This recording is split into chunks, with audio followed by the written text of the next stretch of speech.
Hi friends, welcome to Galileo Geography. Today we'll be taking a closer, more intimate and personal look at geography as a subject for your preliminary and mains exam of UPSC.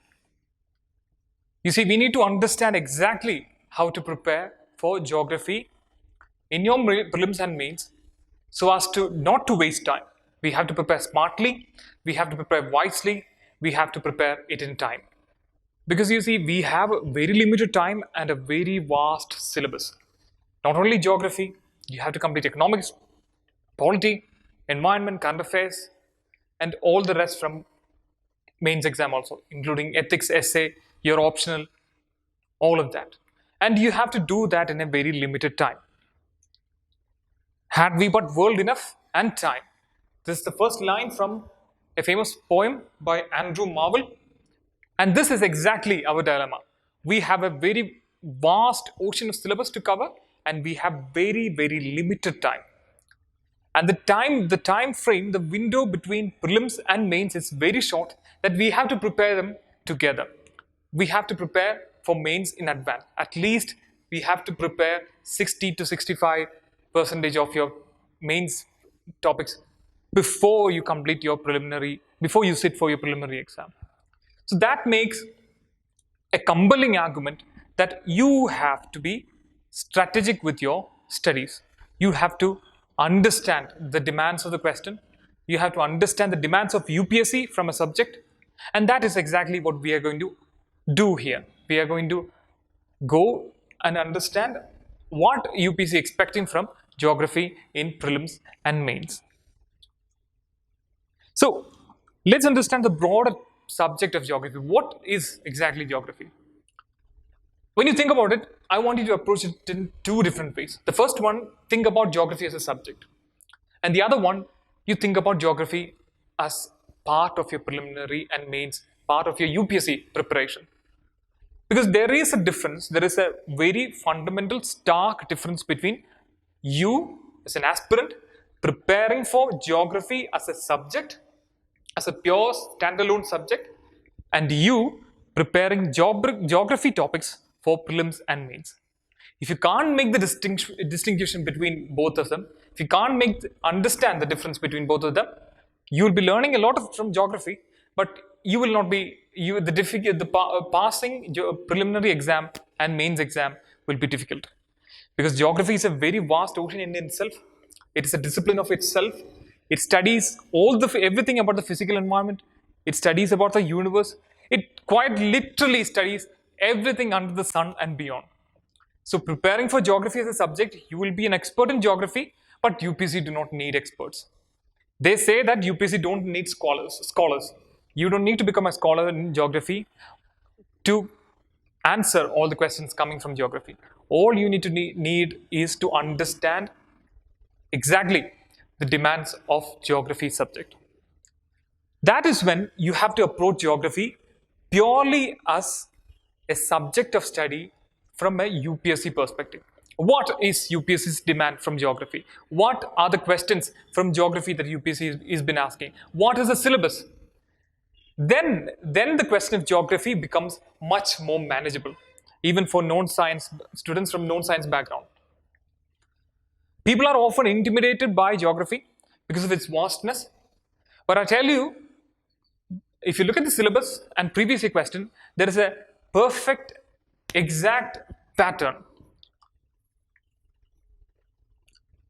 And you can put everything in geography in this box, because you know where the question has been asking from previous year questions. You know the demand from the syllabus, and you are learning and preparing for all that. And you do it in connection with current affairs. That becomes your complete preparation for geography. Because remember, geography is not the only subject you have to prepare. You have to prepare economics. You have to prepare polity. You have to prepare environment. And you have to prepare current affairs of all these subjects. And not only for prelims, you have to prepare for mains. You have to complete at least 60 to 65% of your mains before you write your preliminary exam. So that means you have to be smart, You have to be wise with your distribution of time and resources. And now, we have decided to approach geography as a study, as a subject, as certain topics for your preliminary and mains exam. Now, why should you be concerned with geography? Because geography is a very important subject in preliminary exam. Why would somebody say that geography is very important subject? Because that is based on previous year questions, previous year experience, and the syllabus given by UPSC. If you look at the last 6 to 7 years, they have asked anywhere between 19 to 9 questions from geography. That is not a small number. You have to be prepared to answer them. And if you consider the mains exam, GS1 has around 40% of its topics coming from geography. That is the reason why we say geography is an important subject. Geography cannot be skipped in your preparation. So that answers why geography. And let's understand how to prepare geography. We have, over the years, constructed a pretty good understanding of how UPSC is asking questions from geography. That is not based on speculation. That is based on two things. One is your syllabus. The other one is your previous year questions. Syllabus plus previous year questions. Let's look at the syllabus of UPSC. So you have to appear in all 3 phases. The first is prelims, the second is mains. In prelims, they have given that it is geography, anything from physical, social, economic geography of India and the world. That is a little vague, it is very broad, but the main syllabus is a little more precise. So we'll be going along with the main syllabus. It says salient features of the world, physical geography. Important features of the world, physical geography. Distribution of key natural resources. We need to learn about natural resources and the distribution around the world, including, they have specifically mentioned South Asia, Indian subcontinent. And we need to learn about industries, primary, secondary, and tertiary sectors. Look at the syllabus. Okay, and then what? Important geophysical phenomena such as tsunamis, earthquakes, cyclones, storms, etc. And they have added the term etc. at the end. So it is just important geophysical phenomena. Okay, so this gives you a broader understanding of what the UPSC expecting from geography. Read it, reread it, then read it one more time. Keep this in your mind. Because whenever you're learning something, whenever you're preparing for UPSC, I told you have limited time and you have a vast syllabus to complete.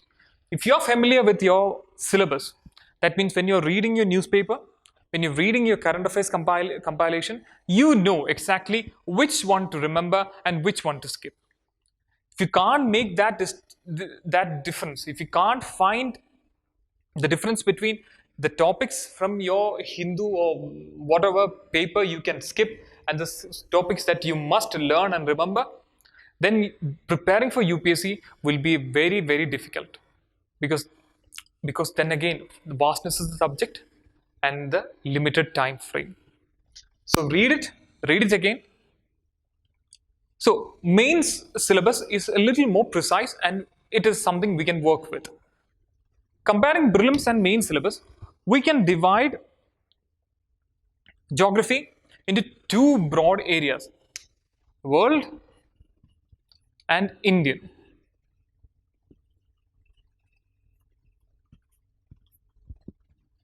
World geography and Indian geography. Here at Gallant, we will be starting with world geography because the phenomena, the systems, the facts, the cycles of water, carbon, etc. will be covered in world geography. And later, when we transition into Indian geography, we will be in a position to apply what we have learned from world geography into Indian geography. That saves us time, that saves us effort. Remember, it's about smart work, it's about saving time. Okay, the world geography, then we can further divide it into 3 major areas of importance. One is geomorphology, climatology, oceanography. Of all these three, if you analyze the previous year questions, geomorphology is gaining prominence. They've been asking more and more important questions from geomorphology with a little leaning in towards technical sides of the question. But that does not mean that climatology and oceanography can be skipped. If at all anything, it means that geomorphology is important. You know what they say about UPSC? They say only thing predictable about UPSC it is that it is unpredictable. Every year they keep on surprising us. So be prepared for that surprises. You don't need a rude awakening in your exam hall to know that UPSC is unpredictable. So geomorphology is important. So we'll be starting from that, and climatology and oceanography will follow. And if you look at the syllabus, once again, are you seeing any connections between prelims and mains? They're talking about physical features. They talk about physical features in prelims. We have physical features and in distribution of key natural resources. There is a connection, social, economic, geography. It is a very broad area. We have salient features of the world geography here in mains also. What this means is that what I would like to do is, I would like to divide the entire topic of geography, both prelims and mains, into two categories. One is connected and the others. Connected topics are those topics which have a connection, a link between prelims and mains. Others may not have that a strong link between both prelims and mains. So what we'll be doing is, in connected topics, we'll be studying them together. We'll be following an integrated approach wherever possible. Because you see, time is limited. We have to prepare for other subjects also. So we'll be following it. And most importantly, the time period between prelims and mains, the window of opportunity between prelims and mains is very, very short, till a few months. With that, you have to prepare for the entire syllabus of mains, which includes 2 papers from your optional, includes essay, ethics, and other GS subjects also. So you have to prepare in advance. Before you sit for preliminary exam, you have to prepare for mains exam. Otherwise, it will be very difficult for you to complete. So all the connected topics, including climatology, which includes weather systems, cyclones, as you have seen in the main syllabus, etc., will be dealt here together with prelims and mains.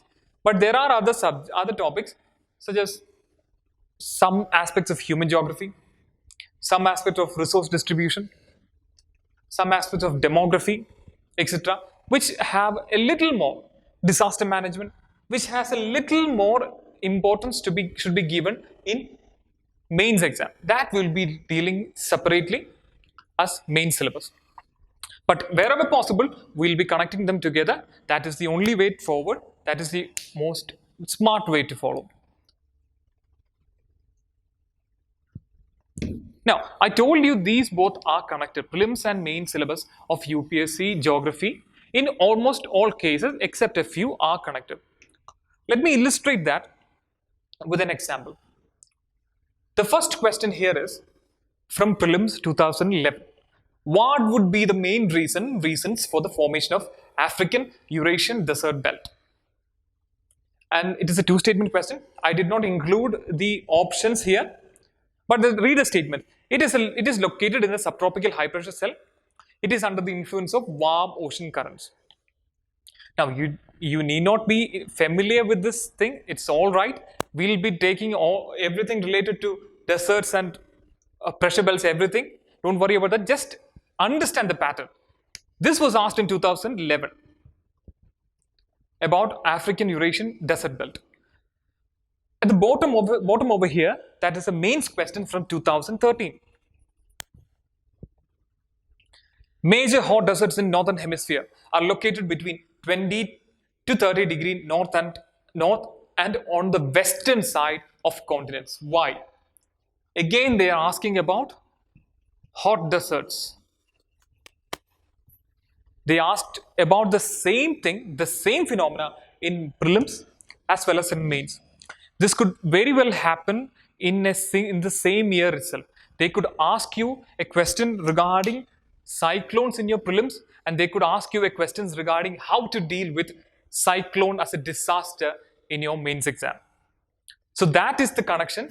So if you had prepared for prelims very well the concept of deserts, you should be knowing that it is, the first statement here is right, that it is located on a high pressure area where the winds are descending. And the second statement, you should understand that it is wrong, because it is not the warm ocean currents that influence their formation, it is actually the cold ocean currents. These 2 points, exactly the 1 and 2 points, can be quoted in your mains exam. That is the connection between prelims and mains in geography. So we have to prepare thoroughly, we have to prepare them together. Take for example another question. Which of the following phenomena might have influenced the evolution of organisms? Again, it's two statement question. I have not included the options here. This is just to make you understand how they are asking the same kind of questions for both prelims and mains. We have no other choice but to prepare them together. Otherwise, it will be waste of time for you and waste of effort for everyone. Look at the question from mains. What do you understand by the theory of continental drift? They have asked about the same concept, continental drift in the preliminary exam and continental drift in mains exam. There is a point to, so what I'm saying this, there is a point to be made to studying them together, for studying them in an integrated fashion. These are the questions that you could expect from preliminary and mains exam. So if you prepare well for preliminary exam, you will be in a better position to answer mains exam. Mains is a descriptive, and you have to include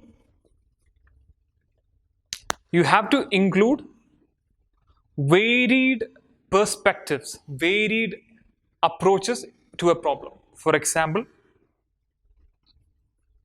disaster management, you have to say how a disaster affects social, economic, political, environmental aspects of human beings. You have to understand why certain disaster happens at certain places. For example, earthquakes happens on plate boundaries, tsunamis happens near the coast, cyclones, why they originate only in Bay of Bengal and there are less number of cyclones in Arabian Sea. You have to learn that. So geography. So you have to integrate all this into your answer in your mains. But in your prelims, you need to know exactly the point to be able to answer the question. Take this example, take this question as an example once again.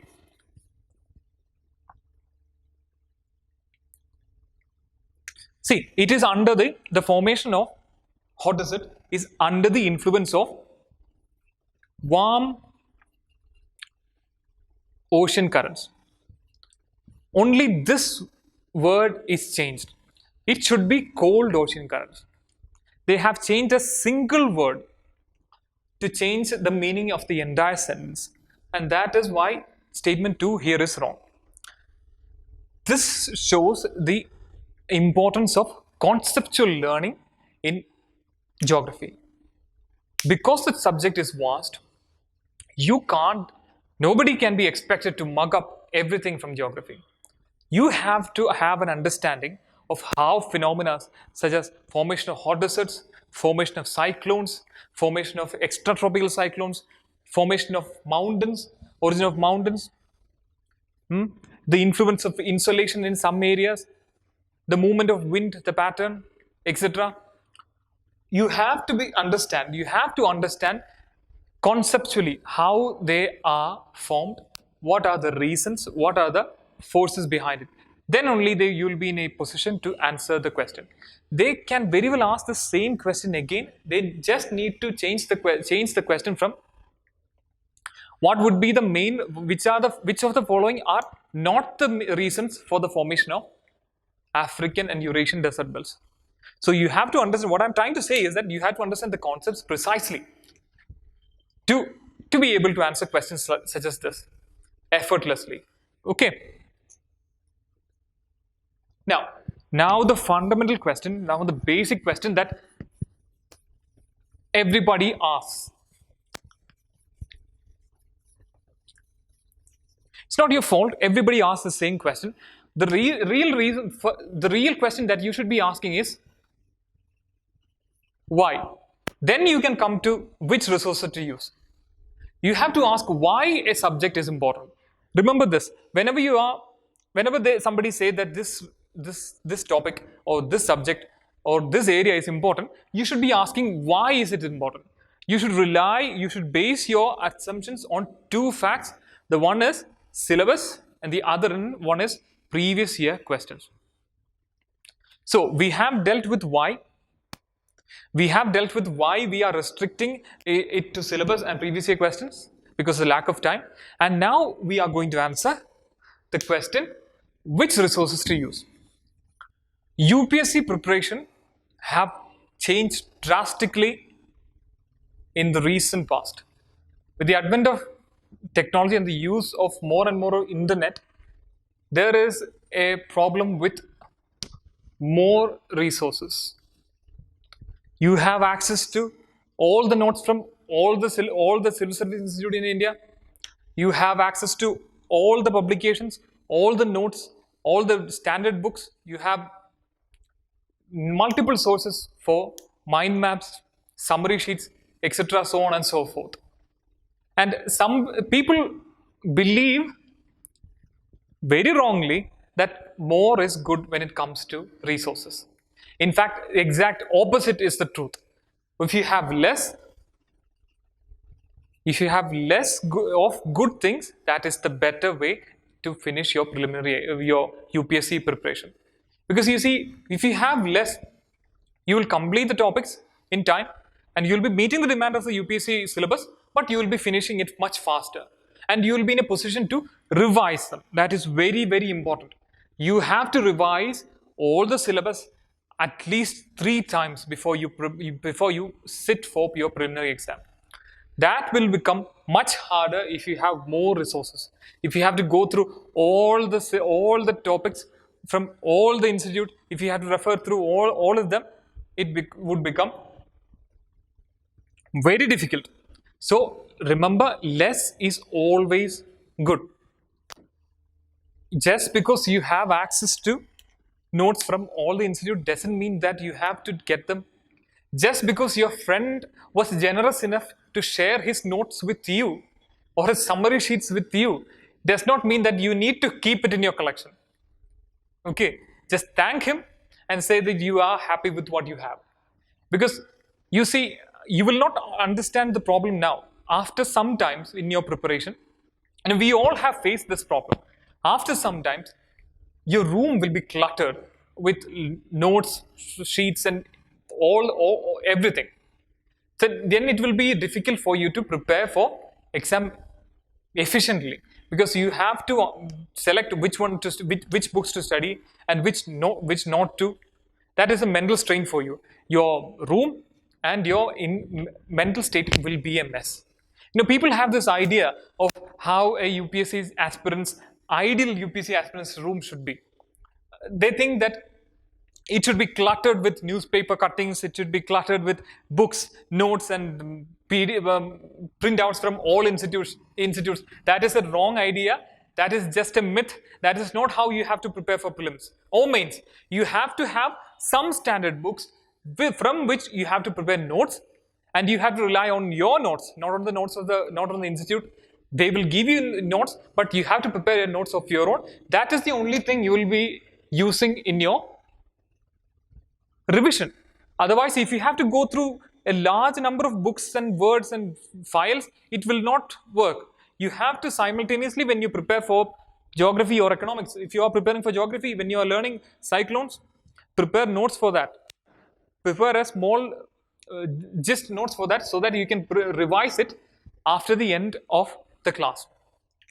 Okay, so less is always good when it comes to preliminary and mains preparation for UPSC. More is not good. Don't let others tell you otherwise. So when it comes to geography, all you need is NCERTs from 6 to 12. NCERT. CERT. And if you are familiar at least a little bit with the concepts and topics discussed in geography, you can skip 6 to 10 altogether. All you need is 11th and 12th NCERT. You can prepare the syllabus from this one. But if you're starting new into the preparation of UPSC and you have been detached from preparation, or if you are detached from studying geography for a long time, I would recommend that you start with 6, because that would be a little easier for you to get yourself familiarized with the concepts, the words, the topics, etc. Okay. And this is for Indian geography. And for world geography, you can rely on G.C. Leong. Everything will be covered there. That is enough for your preparation.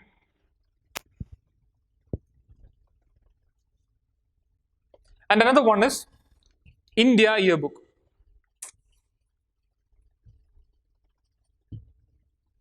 So remember, you have to follow this pattern. First you have to do 6th and 12th, then you have to go to Cochin Leong, then you can go to, if you want, you can go to India Yearbook, plus current affairs.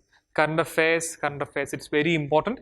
You have to look through current affairs, the places. When it comes to map, this is very, very important. The places, the map based questions that have been asked in your UPSC exam often comes from current affairs. Nowadays they usually hover around Middle East, because of the turmoil of trouble and internal conflict and communal conflict going on there.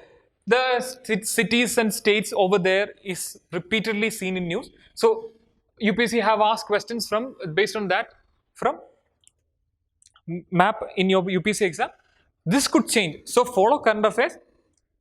They could ask you a question from South America or North America. It depends upon the news. So follow current affairs for preparation of especially maps.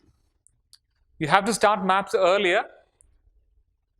And with this Cochin Leong NCERT, you should also have access to a good atlas. Any standard atlas would do. It's not necessary that you should buy one or we should prefer other.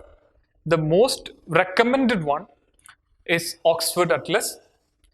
If you have a good atlas already, you don't need to throw it out. You can do it. The important thing is that you go through the atlas properly every day, if possible. At least twice, at least once in 2 days, you have to go through this. Because don't push it till the end. It will become an overburden. Because at the end, you have to revise all the topics, not only geography, other subjects also. When you're revising, you might find that preparing for maps, spending time then is comparatively less. It provides you only comparatively less return on investment. So you might skip it. Or every year they ask 1 to 2 questions from maps. Why do you want to skip this? So prepare your maps now. Do the smart thing. Start today. Okay, this is the standard books. And now let me tell you one thing. If you have access to a standard class such as what is provided by Gallant IAS, if you have access to a standard class, you don't necessarily need to follow all this so-called standard books, because your curriculum, including the one in Gallant IAS, would be prepared based on all this. Your NCERT, Cochin Leong, maps, yearbook, etc., current affairs, etc. So the curriculum will be designed in such a fashion to include all of them there. So you need not pay an institute and again go on reading things from your NCERT and Cochin Leong. Okay, you can rely on their notes, prepare summary sheets based on that. You have to prepare summary sheets of your own. That is the only thing that will help you complete your revision at least 3 times. Because if you have to go through all this NCERT, Cochin Leong, everything in your revision, it will take months to complete. So you have to prepare small notes, micro notes for later revision also. Before we close, I would like to congratulate you for first for deciding to take a noble profession such as civil service, to pursue that. That is very noble of you. Congratulations. And I also would like to congratulate you on the fact that you have taken action to fulfill your dreams.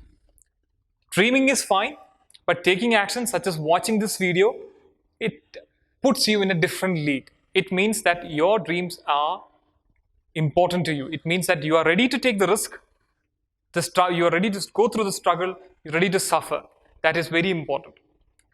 And remember, the right time to do a right thing is always now. Don't skip, don't wait till, don't give yourself excuses to push your preparations forward and forward in time. It is always, you will never have a right time to start other than, like you have right now. So start now, start today, prepare smartly, follow the instructions that I have given here. You will be better off when you prepare when you appear for your preliminary exam. Thanks for watching.